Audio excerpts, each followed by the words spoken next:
And so without anything further, I'd like to introduce Dwayne Lewis, who will be the first speaker here. Dwayne, take it.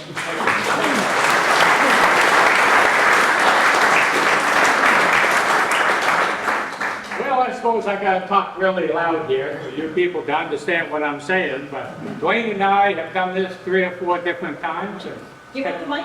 well enjoyed it, yeah. Okay, we'll see. Yeah, I can do that pretty good. And then here's the handheld one, so you don't have to stand in one place. Thank you. Yeah, that's good. So, Okay, it's Dwayne and I once again here doing our talk as a usual way. But to begin, our father, Norman Lewis, started working on the Southport Bridge in 1940. And he did that for 24 hours a day until probably the early 70s, if I remember right. And they finally decided they had to have extra help. My father could not do the opening of the bridge any longer. There were too many boats coming through. So they started 3 8-hour shifts. Dwayne worked, I worked, my sister worked, and it was just a family affair. And for many years, I've said we've had 174 years. And then I look at it, I did the bookkeeping the other night, and I'm going, it was really 148 years in the whole family. My mother was a bookkeeper for about 30 years.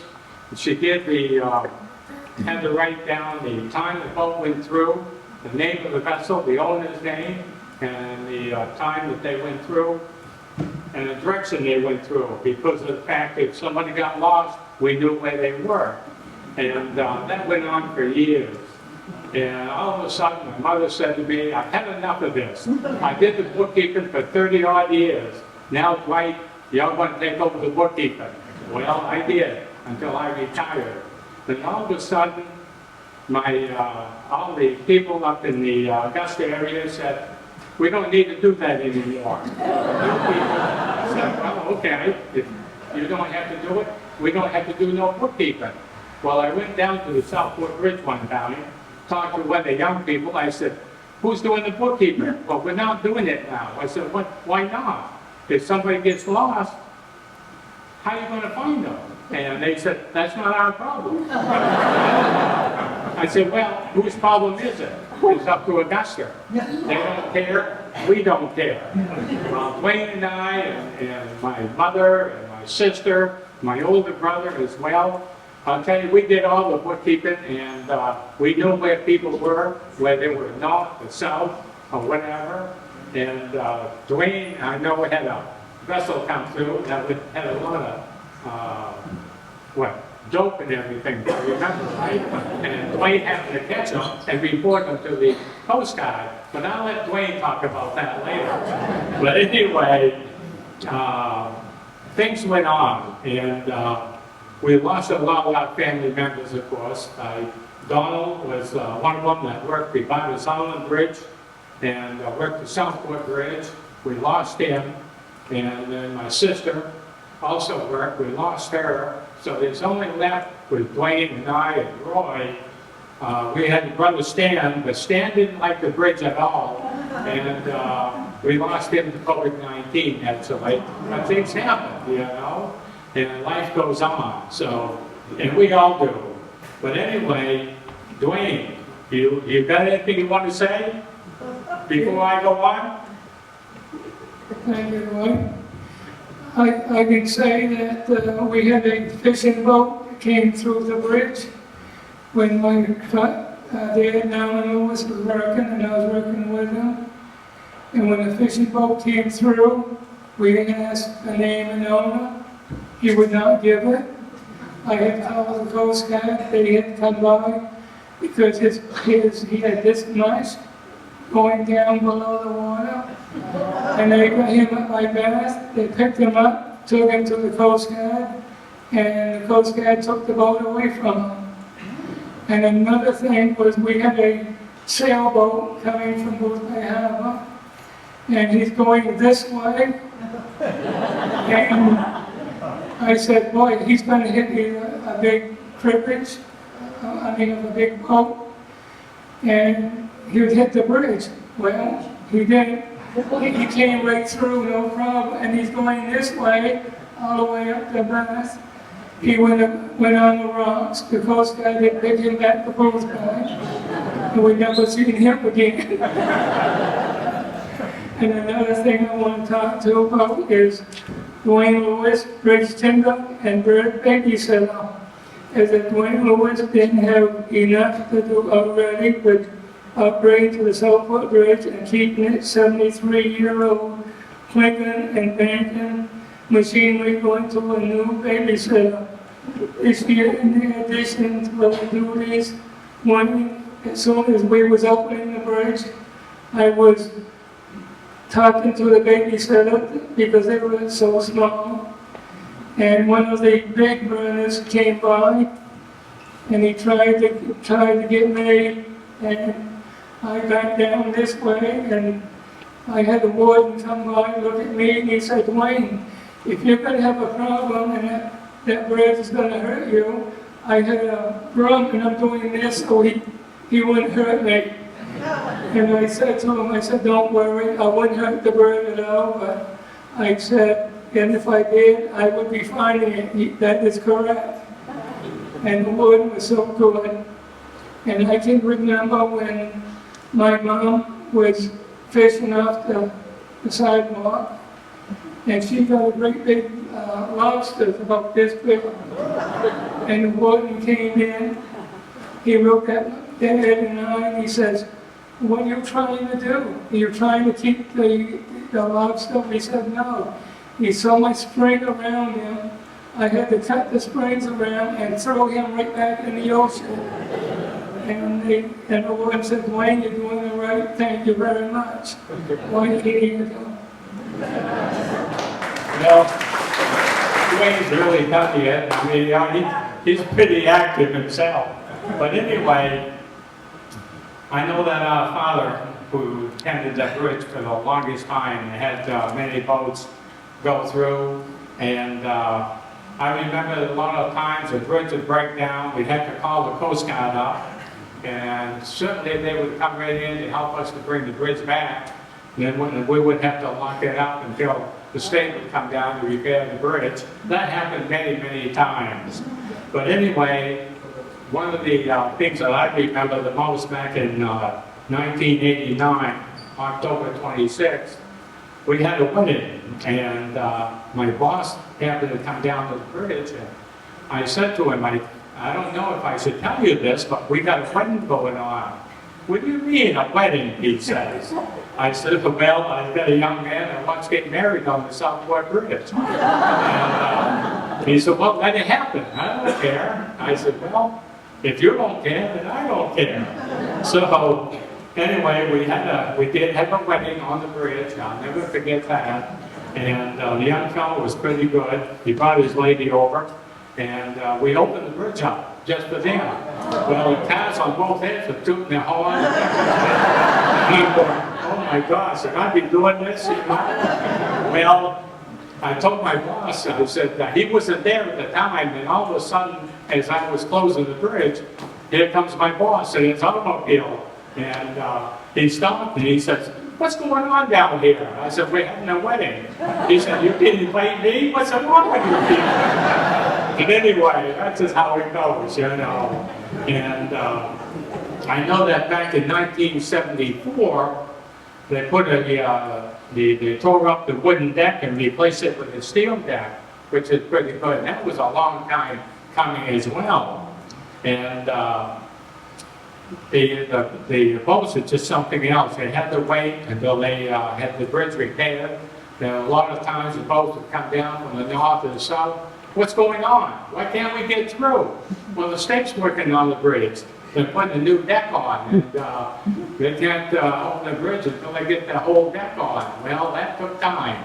And I remember that, I think it was the month of July, that it was kind of hard because nobody could get through the bridge for the longest time. Then all of a sudden, by the end of July, the bridge was open. So I was very thankful for that. But I remember my mother doing the bookkeeping for the many, many years. And I remember my mother saying to me, I've had it. I'm not doing no more bookkeeping, she says. And she passed everything over to me. I said, okay, Mom, I'll take it over. There's no problem. Well, anyway, one thing led to another. And finally, when I retired with 45 years like Dwayne said, now who's going to do the bookkeeping? I said, well, that's not our problem anymore. So I went down to the bridge and I said to the young people, I said, who's doing the bookkeeping down here? Nobody. If the state don't care, we don't care. And I'm going, that's an awful attitude, you guys. What's wrong with you? Dwayne and I, we knew everybody. We knew what direction they went in. If somebody had a problem, we'd call the Coast Guard. They went up and retrieved them, brought them back in, or whatever. But anyway, after we retired, nobody cared. And it was kind of a sad situation. But life just kind of went on. And I know Dwayne's got this thing here, and I'm going to let him talk about it. Yeah. I can hold it. Okay, Dwight, number one, bridge before center span was added. Number two, center span on the bags being towed to cross the river to the new bridge. Three, center span on bags as it nears Use the mic, placing mic closer. into the other parts of the bridge. Thank you, Dwight. Four, center span on bags is high tide, almost at the bridge but several feet above it. 5, people waiting on the new bridge for the ebb tide to let the center span drop down into place as the bags lower with the tide. 6, pivot upon which center span must rest and turn, engineers waiting carefully on it 7 hours as the tide ebbs to sea it all. The in-front patch were coordinated and planned when they finally did. One of them yelled, "Thank God, the baby's born," and 100 watchers cheered. 7, send the span on the bags with tide sufficiently low to allow it to almost fall into its place as part of the finished bridges. 8, new bridge complete with bags floating away at low tide and all complete except finishing the approach to it. Lewis twins and talk about area bridges on Monday, June 16th at 7:30 p.m. on the Southport Town Hall. Wayne and Dwight Lewis will give a talk on the bridge in the Boothbay Region, including, of course, the one in Southport, for which they had their generation bridge tenders. Today, it is sometimes easy to take for granted the important and coming of those vital connectors and many area residents and visitors know well of the actual revenue that bridges in the area. Several different types of bridges have been serving us and often complex pieces of machinery which must be maintained to all weather and driven into by either traffic and real traffic. Is no question that ambulance call and so forth. Island the bridge tend to keep the roadway open and available in the emergency to exit.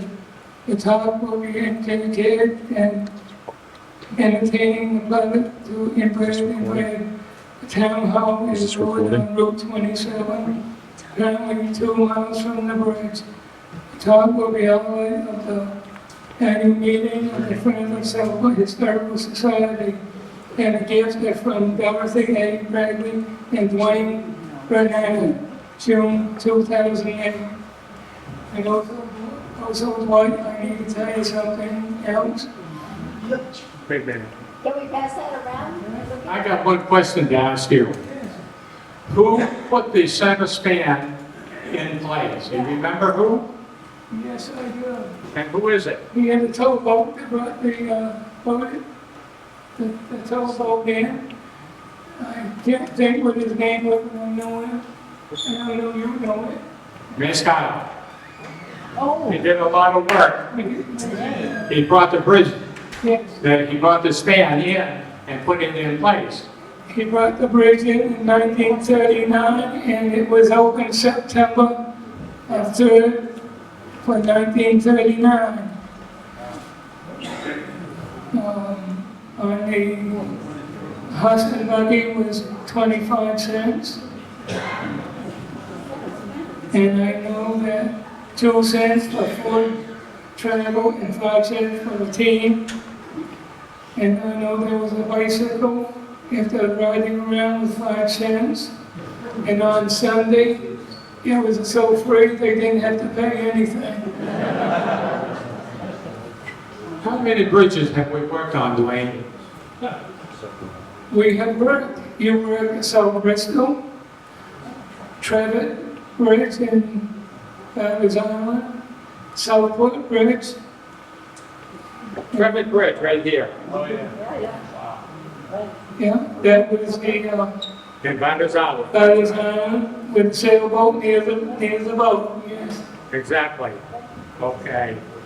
I think you've done pretty good there, Dwayne. I really appreciate it.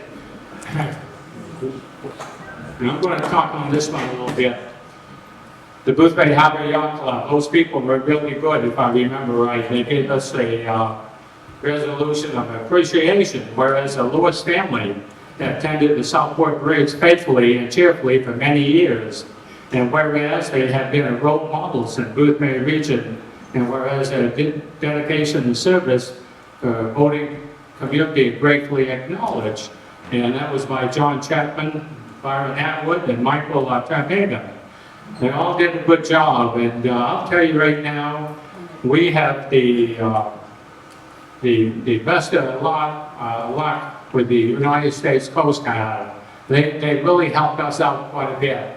We broke down quite a bit in our time, and we've always called the Coast Guard up saying, we broke down, we can't get the bridge back in place, and they would come back down with their boat and tow it back in place. Dwayne and I would crank back the wedges and everything, and we're all set for the traffic to go again. But that always happened, you never know when. And we've always called the state of Maine and said, hey, we got problems. When are you guys gonna come down here?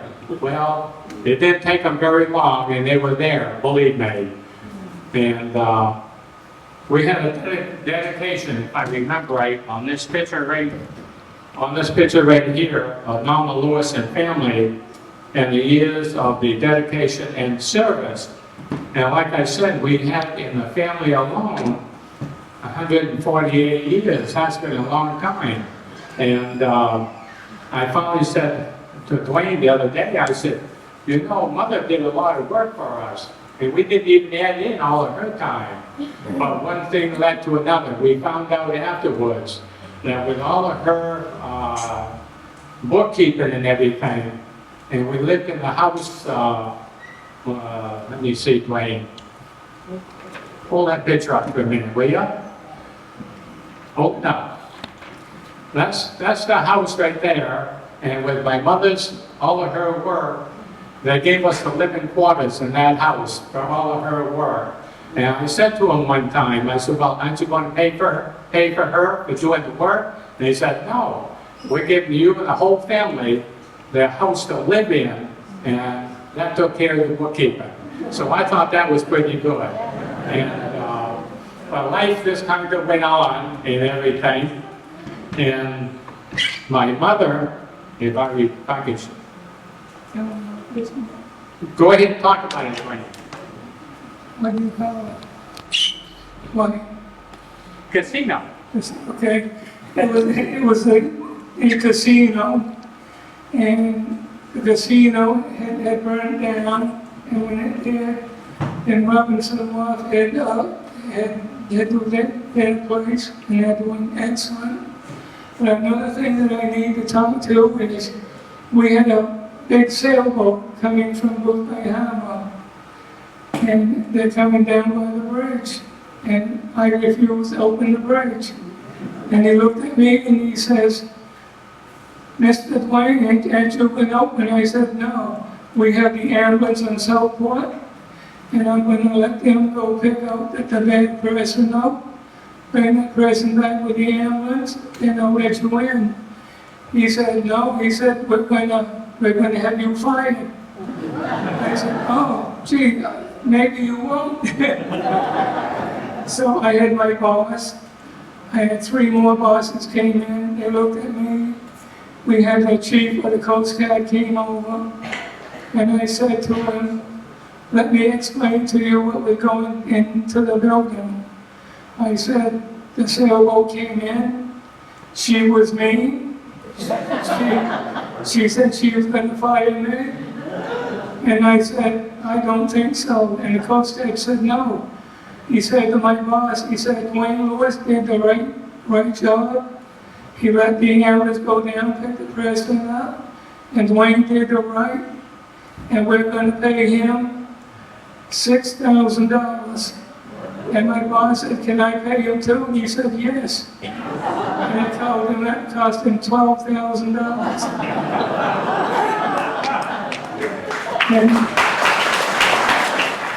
And another thing I want a tribute to the Bridge Kingdom. Thursday, October 25th, 1998, white helmet. Can you tell me? Can you cover it? I had a problem. The tribute to the bridge tenders. Move your boat through slowly, boys, and once we all get up the gut, we'll turn and hold the same procession. Back through and out to the open water. And on the Southwest Swing Bridge this morning, a large silent crowd stands witness as some 50 lobster fishing boats pay a last priceless tribute to our sister, Ruth Lewis Snowman, who died of cancer rather suddenly this week.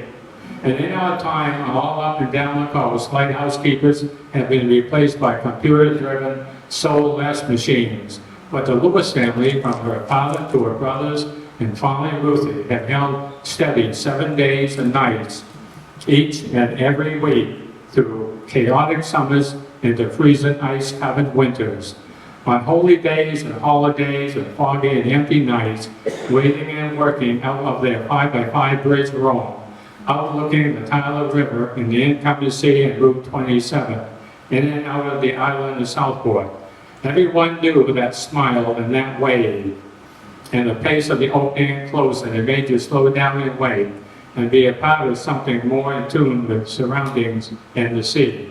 And you smiled and waved back, and so today, family, friends, and fishermen, so to smile and wave to one another in tribute as the boats passed through the bridge slowly and finally closed.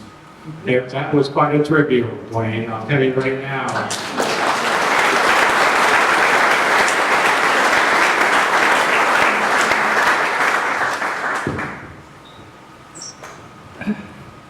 And when Dwight and I was working in the summertime in the bridge, we had a lot of sailboats coming down to go to Boothbay. We had about 55 sailboats. We had to get the name of the boat, the name of the boat, and the name of the owner, and the time we had to write down every time. And I had one boat came in and said the same thing, and he said, how come you have to have the name of the boat, the time and everything? Well, if they come through south and they keep on going, and if they get lost, then we have the name of the boat, the owner's name, the time that they go, and the Coast Guard can go get them. But now we have the people that's breaking it, they don't even do that. And I'm saying they're having a problem if they don't. And we've done it on our time, every time that we liked it. And also we had the towboat came down once, and he hit the pylon, then he kept on going. But we called the Coast Guard about it, but they didn't do a thing about it. And I said, well, what can you say? And this is all I can say, Dwight, I'm going back to you. Thank you very much. Something that I really remember, myself being on the Southport Bridge, there was one afternoon, all of a sudden, there was a lightning strike. The lightning struck just ahead of the bridge house, right in the ocean floor, and I'll never forget it. I can see that hit me hitting the water, and it went down, and it came up with a funnel of water. It's something I never forgot. But those things happen when you're on that bridge. You never know when there's a lightning strike or whatever. Thank God it never hit the bridge, but it always hit the water below and funnel the water up naturally. But in my closing right now, I'm not a singer, so you're going to do some laughing, believe me. How many people here remembers the Hares and the Hounds? Oh, you do, okay. Well, this is the Hares and Hounds and the song. I'll never forget it. So if you excuse me, I'm not a singer, but I'll do the best I can. I've been waiting at the drawbridge all the live long day. I've been waiting on the drawbridge while the boats go on their way. Can't you hear the people groaning? They rise up so early in the morn, but the boats are there already. No need to blow your horn. The chorus. Oh, Dwighty wants to swing, Dwayne wants to swing, Ruthie wants to swing the bridge, Dwighty wants to swing, Dwayne wants to swing, oh, Jeffy wants to please swing the bridge. Someone's on the bridge with Dwayne, someone's on the bridge, I know, oh, oh. Someone's on the bridge with Dwighty, fishing in the gut below. Fee-fi, fiddle-I-ho, fee-fi, fiddle-I-ho, ho, ho. Fee-fi, fiddle-I-ho, waiting for the lights to say go. I'm still waiting at the drawbridge, night is drawing near. Can't remember what I'm here for, was it groceries or beer? Elliot's sitting in the driveway, waiting for the cars to park. Marge is helping in the kitchen, good grief, it's getting dark. While I've been waiting at the drawbridge, summer's going fast.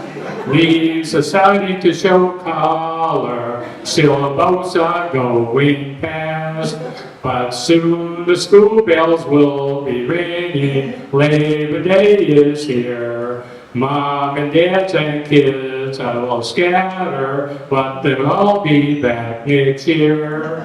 Though we've been waiting at the drawbridge, Southport is our home, and we're always glad to come back wherever we may roam.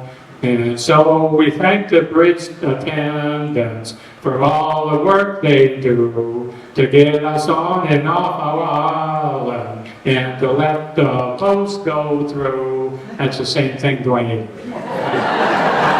Anyway,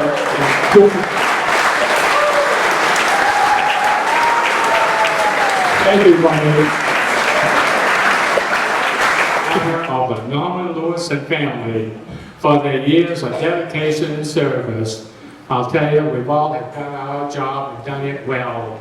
We had a boss that was really something else. And I gotta admit, I've been through two bosses. The first one I had was a hard situation, but he was a nice guy. The second man we had, I couldn't do any more for him. And when he says, you will do it, damn it, you better well do it, because if you didn't, you're fired. But anyway, that's our story, and I hope you all enjoyed it.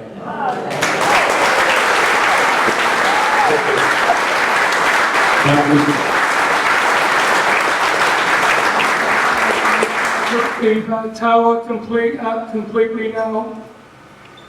They put cement on the Boothbay-Southport side, and then they put a whole new walkway down. They put a whole new building up in the tower, and they got new people that be working, and they're saying, we're not going to do no greasing, no oiling, we're going to do it all electric. And I said, well, when Dwight and I was working, I said we had to do the greasing, oiling 4 times every day. And another thing was, when I climbed down the ladder, I walked to a pier of this long, walking all the way in, put the lights on, try and walk all the way in. My boss said, Wayne, what are you doing? Are you trying to fall overboard? I said, no. I said, I had to go one way to do it, go the other way, put all new lights on. And I said, that's all I can do. And we had people from Wisconsin came in. They put a whole walkway all the way in, both ends. And I said, oh gee, I didn't even like that. I'll let you walk in. But that's all I can do. And I can say, we all like every one of you, and thank you for coming.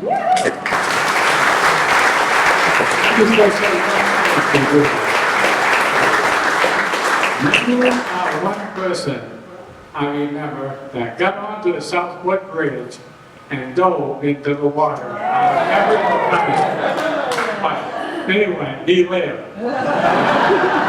It's a wonder, I'll tell you right now. I want to thank every one of you folks for being here this evening, and thank you.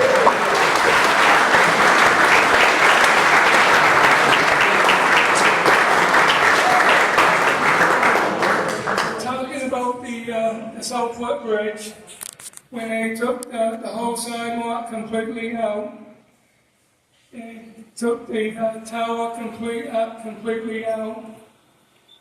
They put cement on the Boothbay-Southport side, and then they put a whole new walkway down. They put a whole new building up in the tower, and they got new people that be working, and they're saying, we're not going to do no greasing, no oiling. We're going to do it all electric. And I said, well, when Dwight and I was working, I said we had to do the greasing, oiling 4 times every day. And another thing was, when I climbed down the ladder, I walked to a pier of this long, walking all the way in. Put the lights on, try and walk all the way in. My boss said, Wayne, what are you doing? Are you trying to fall overboard? I said, no. I said, I had to go one way to do it, go the other way, put all new lights on. And I said, that's all I can do. And we had people from Wisconsin came in. They put a whole walkway all the way in, both ends. And I said, oh gee, I didn't even like that. I'll let you walk in. But that's all I can do, and I can say we all like every one of you, and thank you for coming.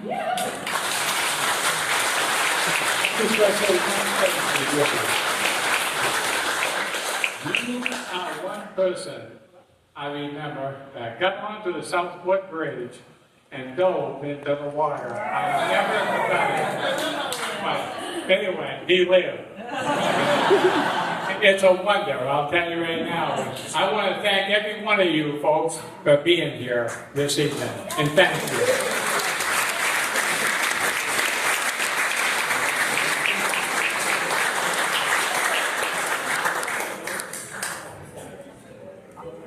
Did you guys come around the cellar? Gold was there, starlight.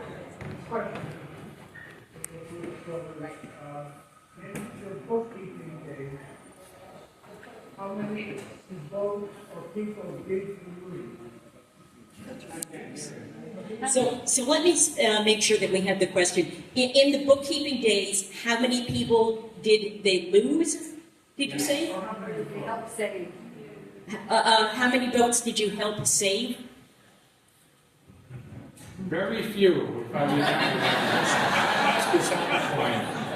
When we did the bookkeeping, all I can mention is we could end up with about 60 openings per day. And there's been no more than maybe 3, maybe 4 boats that got lost up in the river. And Dwayne knows of one boat that I know about, but there's always been 3 or 4 in the year that we have been there in all these years. No question about it. Any other questions? I heard a story about a lady that drove off the bridge. Yeah, I was just gonna ask that. Yeah, maybe we can pass the microphone to the question. So we can hear you. I heard a story about a lady that drove off the bridge. About who? Somebody who drove off the bridge. Yeah, one of our bridge tenders, and we lost him. And he was one of our workers. What happened was he lost his dog, he lost his wife, and he came down to the bridge. It was, wait a minute, one of the best bridge tenders that we have had. His name was Robert Rodenbush. And when he jumped over, he didn't want to live. That was a problem. We lost him. That was too bad. What year? Yes, Dale. You remember when the car drove through the gate and went off into the water? That was in the 80s probably. My parents told me about it. She worked at Carboni's, I think.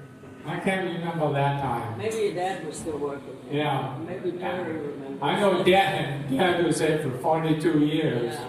And I know Dwayne and I, after 1976 is when I started. And both Dwayne and I ended up with 45 years.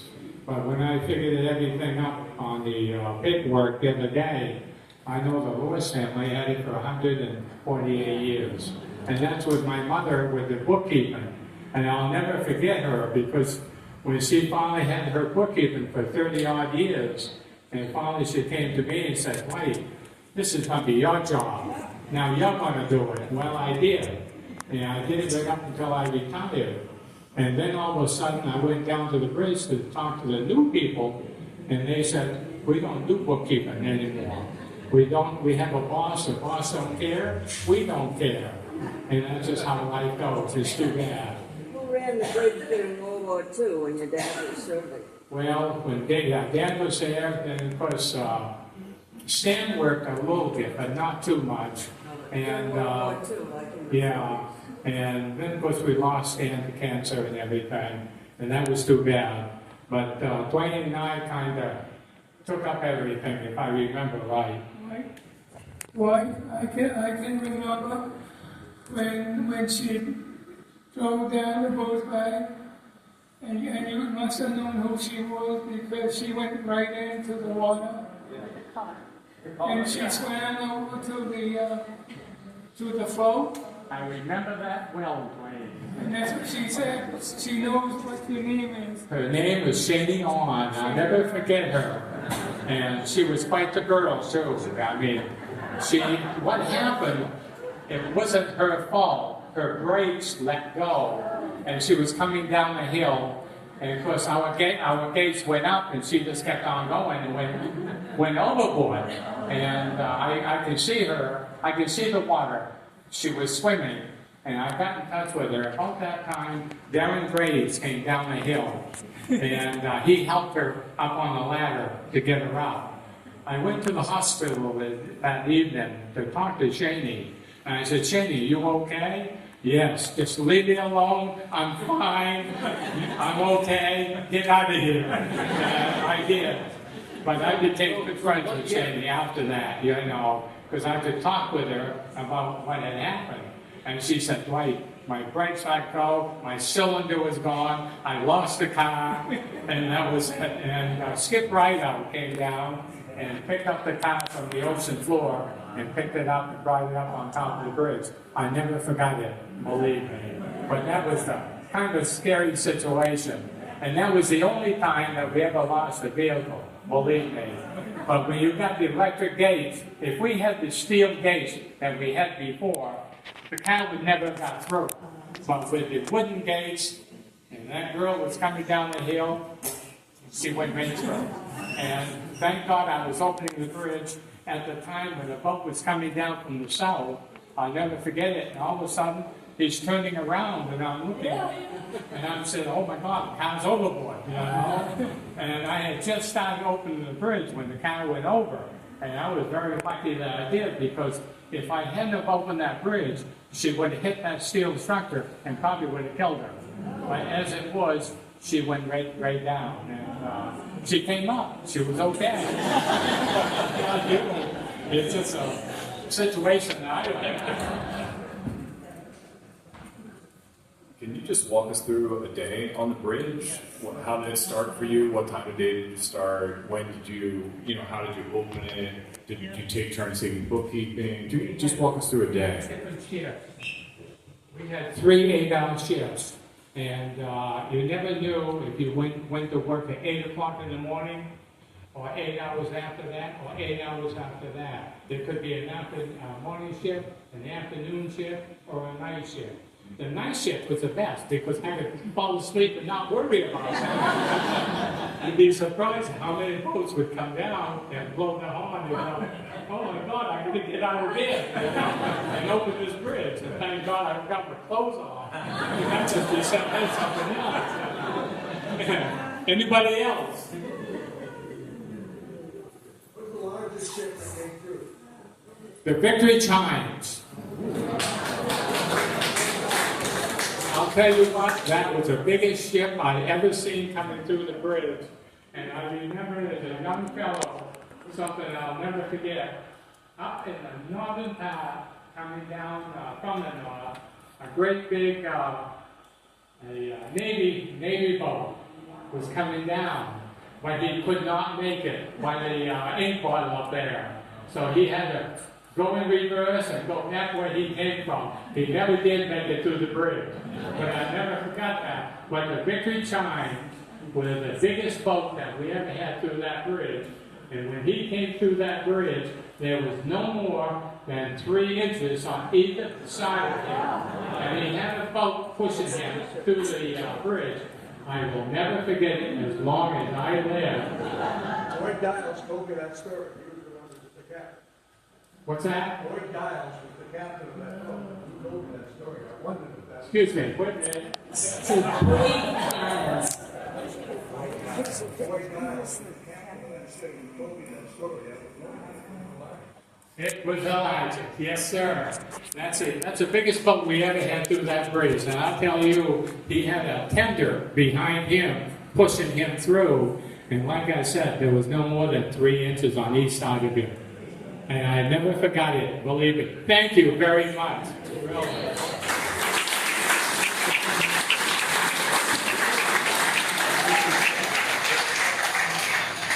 Any other questions? Okay. Yes, Wayne, I'll give it back to you. Yes, well, thank you. I can remember when Dwight and 2 other people had retired, and I was working for 2 hours every day. And you had to bring the food to me, clothes to me. God bless you for doing it. Any meals down to you. You got me a lot of meals. Yes, you did. Thank you.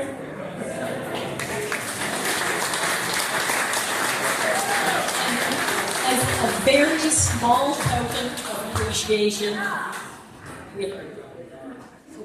I want to say thank you all for coming and listening to both Dwayne and I. Thank you again.